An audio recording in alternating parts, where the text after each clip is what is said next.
ساتھ میں ان کا اپنا ایک اسٹانس ہے. خان صاحب کہہ رہے ہیں کہ میرے اوپر کیوں army active official secret act, میں تو براہ راست ملوث نہیں تھا, میں اس وقت تو حکومت کی گرفت میں تھا, میں تو اس وقت جیل میں تھا. تو بہرحال یہ پاکستان تحریک انصاف کا سٹانس ہے. لیکن اس کے بعد بھی جو پروپیگنڈا کیا جاتا رہا, ظاہر ہے اس پر انسانی حقوق کی خلاف ورزیاں, جیلوں میں تشدد کے حوالے سے اس پر بھی ظاہر ہے بڑا آج سخت رد عمل اس حوالے سے آیا ہے. آخری ایک دو لائنیں جلدی سے پڑھ کر سناتے ہیں, پھر ذرا اگلی خبر کی طرف چلتے ہیں کہ فورم نے ریاست اور ریاستی اداروں کے خلاف نفرت پروان چڑھانے والوں اور ملک میں افراتفری پھیلانے والوں کے خلاف بھی گھیرا تنگ کرنے کی ضرورت پر زور دیا, اور اس عزم کا اظہار کیا کہ وقت آ گیا کہ منصوبہ سازوں ماسٹر مائنڈز کے خلاف قانون کی گرفت مضبوط کی جائے. اگین وہی کہ ایک کلیئر میسج ہے ان تمام لوگوں کو جو کہ سوشل میڈیا پر بیٹھ کر کسی نہ کسی طریقے سے یا ٹویٹس پر یا دیگر جو سوشل میڈیا اکاؤنٹس ہیں ان واقعات کو جسٹیفائی کرتے ہیں یا 9 مئی کے واقعات کی توجیہات پیش کرتے تھے کہ ایسا ہوتا تو ایسا نہ ہوتا, وہ تمام لوگ بھی ظاہر ہے وہ تمام ٹویٹس, وہ تمام چیزیں, وہ تمام ویڈیوز جو کسی نہ کسی طرح ادارے کے امیج کو خراب کر رہی ہیں اور ادارے کے خلاف آپ جا کر بات کر رہے ہیں, پروپیگنڈا کر رہے ہیں, وہ تمام چیزیں جس پر دشمن جشن منا رہے. اس حوالے سے باقاعدہ طور پر کہا گیا کہ وقت آ گیا کہ منصوبہ سازوں ماسٹر مائنڈز کے خلاف قانون کی گرفت مضبوط کی جائے. ISPR کے مطابق فورم میں یہ فیصلہ کیا کہ کسی بھی سرمایہ میں رکاوٹیں کھڑی کرنے اور دشمن قوتوں کے مذموم عزائم کو حتمی شکل دینے کی کوششوں سے آئینی ہاتھوں سے نپٹا جائے گا. تو یہ جناب ایک میسج تھا. اب دیکھنا یہ کہ اب اس پر اس پریس ریلیز کے بعد صورتحال کیا بنتی ہے. کیا واقعی عمران خان صاحب کے خلاف آرمی ایکٹ یا آفیشیل سیکرٹ ایکٹ کے تحت کارروائی ہونے جا رہی ہے؟ تو اس کا جواب ہے ہاں. بہت سارے حلقے, بہت سارے ذرائع اس بات کو کنفرم کر رہے ہیں کہ باقاعدہ طور پر اس حوالے سے کام شروع ہو چکا ہے اور جلد عمران خان صاحب کے خلاف جو ہے وہ کارروائی شروع ہو جائے گی. اچھا, ایک اور خبر, کل شاہ محمود قریشی صاحب ہم نے دیکھا کہ رہا ہو گئے تھے اور ان کی رہائی کے بعد بڑی خبریں چلی کہ وہ کوئی میسج لے کر عمران خان صاحب کے پاس گئے ہیں, ان کو کوئی میسج دیا جائے گا. کیونکہ آپ نے ویسے موسٹلی دیکھا ہوگا کہ جتنے بھی لوگ بیک ٹو بیک آئے, جیلوں سے رہا ہوئے, پریس کانفرنسز کی, جن لوگوں نے کہا کہ ہم PTI چھوڑ رہے ہیں وہ تو گھر چلے گئے, لیکن جن لوگوں نے PTI کو خیر بات نہیں کیا, انہوں نے کہا ہم ساتھ رہیں گے خان صاحب کے, ان لوگوں کو ایک دم سے گرفتار کیا گیا. لیکن شاہ محمود قریشی صاحب کے ساتھ ایسا نہیں ہوا. وہ آئے, انہوں نے میڈیا ٹاک کی, بہت سارے ٹی وی چینلز نے کوریج بھی دی شاہ محمود قریشی صاحب کو. بڑی مختصر سی انہوں نے بات کی. انہوں نے کہا اب اس تحریک یا اس انصاف کا جھنڈا میرے ہاتھ میں ہے, کارکن پرعزم رہیں, مشکل وقت ہے, گزر جائے گا. پھر انہوں نے کہا خان صاحب سے مشاورت کروں گا, پھر مفصل ایک گفتگو کروں گا. تو بہت ساری ظاہر چہمگوئیاں ہو رہی تھی کہ شاہ محمود قریشی عمران خان صاحب کے پاس کوئی خاص پیغام لے کر گئے ہیں. پھر آپ کو یاد ہوگا پچھلے دنوں جیل میں بھی شاہ محمود قریشی کی ملاقات ہوئی تھی مولوی محمود صاحب سے, پھر غالباً عمران اسماعیل صاحب اور فواد چودھری صاحب ملنے گئے تھے شاہ محمود قریشی صاحب سے.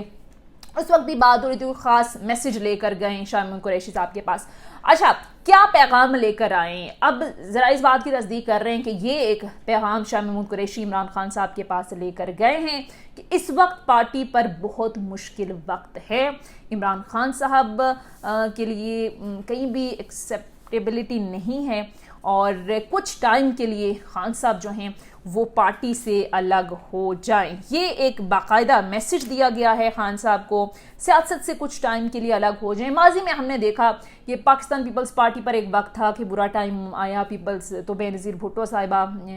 الگ ہو گئی تھی پارٹی سے, امین فہیم صاحب نے پارٹی کو سنبھال لیا تھا. پھر نواز شریف صاحب کی آپ مثال دیکھ لیں, وہ جب نااہل ہو گئے تھے تو شاہد خاقان عباسی پرائم منسٹر بن گئے. آج بھی وہ لندن میں بیٹھ کر ساری گیم نواز شریف صاحب کے اپنے ہاتھ میں, لیکن بظاہر فرنٹ فٹ پر ہمیں شہباز شریف صاحب نظر آ رہے ہیں, پرائم منسٹر بھی وہی ہیں. تو یہی فارمولا ایک آفر کیا گیا ہے شاہد خان صاحب کو, اور یہ سمجھانے کی بھی کوشش کی گئی ہے کہ آپ لائٹ نہ لیں 9 مئی کے واقعے کو. یہ جو کچھ بھی ہوا 9 مئی کو, اس نے سب کچھ بدل کر رکھ دیا ہے. PTI جو مرضی اس وقت بیانیاں بنا لے, جو مرضی کہہ لے کہ ہم نے نہیں کیا, حکومت اس وقت حکومت نے روکا کیوں نہیں, پنجاب حکومت کہاں تھی, انتظامیہ کہاں تھی, ہمارے لوگ نہیں تھے, جو مرضی بیانیاں بنایا جائے, لیکن فیکٹ یہی ہے کہ یہ واقعہ ہوا اور مجرم قرار دی گئی ہے پاکستان تحریک انصاف, اس کے رہنما, وہ تمام لوگ جو ویڈیوز میں موجود ہیں. ہو رہی ہے تو حکومت ظاہر اس واقعے کو مکمل طور پر کیچ کرا رہی ہے. وہ لوگ جو ظاہر کچھ عرصہ پہلے یا 3 سال پہلے کہتے تھے کہ ہماری تو لڑائی خان صاحب سے ہے ہی نہیں, ہماری لڑائی تو لانے والوں سے, اور لانے والے کون ہیں وہ ظاہر آپ کو بہتر پتہ ہے. تو آج ظاہر اس واقعے کو بھرپور طریقے سے کیچ کرایا جا رہا ہے. بہرحال خبر یہ ہے کہ خان صاحب کو یہ پیغام پہنچایا گیا ہے کہ آپ تھوڑا پیچھے ہٹ جائیں, بڑے سنگین حالات ہیں, اداروں کے اندر بہت زیادہ غم و غصہ ہے, واقعہ ہی ایسا ہے, حرکت ہی ایسی ہے, چیزیں ہی ایسی ہوئی ہیں کہ بہت زیادہ غم و غصہ اس وقت اداروں کے اندر, کہیں بھی قابل قبول نہیں ہے, کہیں عوام بھی ظاہر ہے یہ واقعات کو ٹھیک نہیں سمجھتی. تو کچھ عرصے کے لیے اگر آپ بیک فٹ پر چلے جاتے ہیں, پھر اگر حالات صحیح ہو جاتے ہیں تو پھر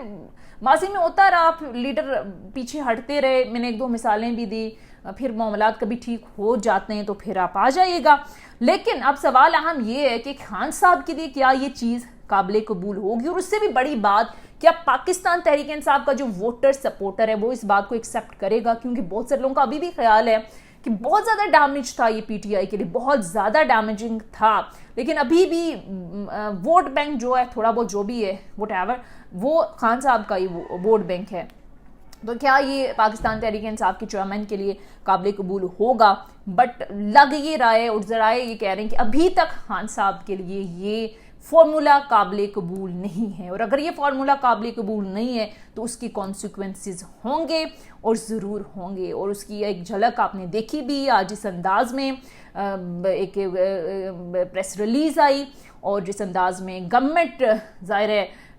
پریس کانفرنسز کر رہی ہے, باقاعدہ ڈکلیئر کر دیا گیا ہے خان صاحب کو کہ جو تھا ملوث تھے ان کے خلاف فلاں ایکٹ کے تحت کارروائی ہوگی. تو یہ بہت زیادہ مشکل ہے اس وقت خان صاحب کے لیے, اور اگر پارٹی کو سنبھالنا ہے, پارٹی کو بچانا ہے, پاکستان تحریک انصاف ظاہر ہے 22-24 سال کی سٹرگل کے بعد خان صاحب نے اسٹیج پر پارٹی کو لایا, اور اب ایک دم سے ایک واقعے کے بعد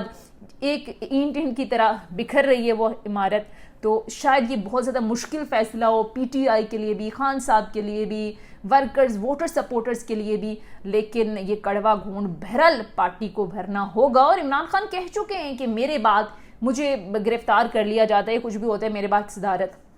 شاہ محمود قریشی کریں گے. اب ایک سیناریو ہے کہ خان صاحب خود پیچھے ہٹ جائیں, بیک فٹ پر چلے جائیں, ادروائز کارروائی تو ان کے خلاف ہونے کی پوری ایک حکمت عملی اسٹریٹجی ہے کہ یہ آرمی ایکٹ اور آفیشل سیکرٹ ایکٹ کے تحت خان صاحب کو گرفتار کر لیا جائے گا. یہ بھی نہ, اور بھی 100 سے زائد سینکڑوں مقدمات ہیں خان صاحب پر, کسی مقدمے میں ان کو گرفتار کر کے نااہل کر دیا جائے, پھر بھی تو صدارت شاہ محمود قریشی نے سنبھالنی ہے. تو دیکھنا یہ ہے کہ وہاں سے کیا صورتحال بنتی ہے, اور اب جس انداز میں گھیرا تنگ ہونے جا رہے ہیں تمام لوگوں کو بھی ظاہر ہے متنبع کر دیا گیا ہے. اور obviously پہلے ریاست ہے, ہمارا ملک ہے, اس کے بعد سیاست ہے, اس کے بعد ساری چیزیں, اور کوئی بھی ایسی بات جس سے دشمن کے بیانیے کو تقویت ملے, کوئی بھی ایسی بات جو ہماری ریاست کے خلاف ہو, کوئی بھی ایسی بات جس میں ہمارے ملک کا نقصان ہو, وہ قطعی طور پر نہیں ہونی چاہیے, نہیں کرنی چاہیے. آپ کی جس مرضی جماعت کے ساتھ ایفیلیشن ہو, آپ کی جس مرضی جماعت کے ساتھ آپ اس کے ووٹر ہوں, سپورٹر ہوں, آپ کا انٹرسٹ جس مرضی جماعت کے ساتھ ہوں, لیکن یاد رکھیے سب سے پہلے پاکستان.